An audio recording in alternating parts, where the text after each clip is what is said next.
ಒಬ್ಬ ವ್ಯಕ್ತಿಯನ್ನು ಒಂದು ವಸ್ತುವನ್ನು ಕೊಂಡು ಅದನ್ನ ಶೇಕಡಾ 10ರಷ್ಟು ನಷ್ಟಕ್ಕೆ ಮಾರಿದನು. ಅವನು ಅದನ್ನ ಶೇಕಡಾ 30ರಷ್ಟು ಕಡಿಮೆ ಬೆಲೆಗೆ ಕೊಂಡು 20 ರೂಪಾಯಿ ಹೆಚ್ಚು ಬೆಲೆಗೆ ಮಾರಿದ್ರೆ ಅವನಿಗೆ ಶೇಕಡಾ 40ರಷ್ಟು ಲಾಭ ಆಗುತ್ತಿತ್ತು. ಹಾಗಾದ್ರೆ ಆ ವಸ್ತುವಿನ ಕೊಂಡ ಬೆಲೆ ಎಷ್ಟು ಅಂತ ಕೇಳಿರಲಿ. ನೋಡಿ, ನಾನು ಮೊದಲಕ್ಕ ಕಾಸ್ಟ್ ಪ್ರೈಸ್ ಎಷ್ಟು, ಕಾಸ್ಟ್ ಪ್ರೈಸ್ ಇಲ್ಲಿ 100 ರೂಪಾಯಿ ಐತೆ ಅಂತ ನೋಡ್ತೀನಿ. ಹಂಗಾರೆ ಸೆಲ್ಲಿಂಗ್ ಪ್ರೈಸ್ ಒಂದಕ್ಕೆ 10% ನಷ್ಟ ಮಾರ್ತಾನಂದ್ರೆ ಸೆಲ್ಲಿಂಗ್ ಪ್ರೈಸ್ ಎಷ್ಟಾಗತಿ, 90 ರೂಪಾಯಿ ಆಗತಿ. ಆದ್ರೆ ಅವ ಎರಡನೇ ಸಲ 30% ಕಡಿಮೆ ಬೆಲೆ ಬೈ ಮಾಡ್ತಾನ ಅಂದ್ರೆ ಎಷ್ಟಾಗತ್ತೆ, 70 ರೂಪಾಯಿ ಆಗುತ್ತೆ.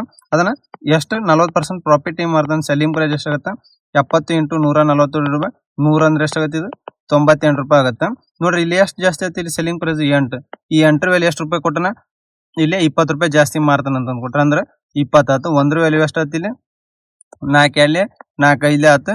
ನಮಗೆ ಏನಾಗಬೇಕಿದು 100% ಆಗ್ಬೇಕು ಕಾಸ್ಟ್ ಪ್ರೈಸ್. 2ರ ವ್ಯಾಲ್ಯೂ 5 ಆಯ್ತು. ಅಂದ್ರೆ ನಾವು ಇದನ್ನ 100 ಮಾಡಕ್ಕೆ ಇದಕ್ಕೆ × 50, ಇದಕ್ಕೆ × 50 ಮಾಡಿದ್ರೆ ಎಷ್ಟಾಗತ್ತೆ, ಇದು 100 ಆಗುತ್ತೆ. ಇದು 250 ರೂಪಾಯಿ ಏನಾಗುತ್ತೆ, ಅದರದ್ದು ಕಾಸ್ಟ್ ಪ್ರೈಸ್ ಆಗುತ್ತೆ. ಆಪ್ಷನ್ ಸಿ ಕರೆಕ್ಟ್ ಆನ್ಸರ್ ಆಗುತ್ತೆ.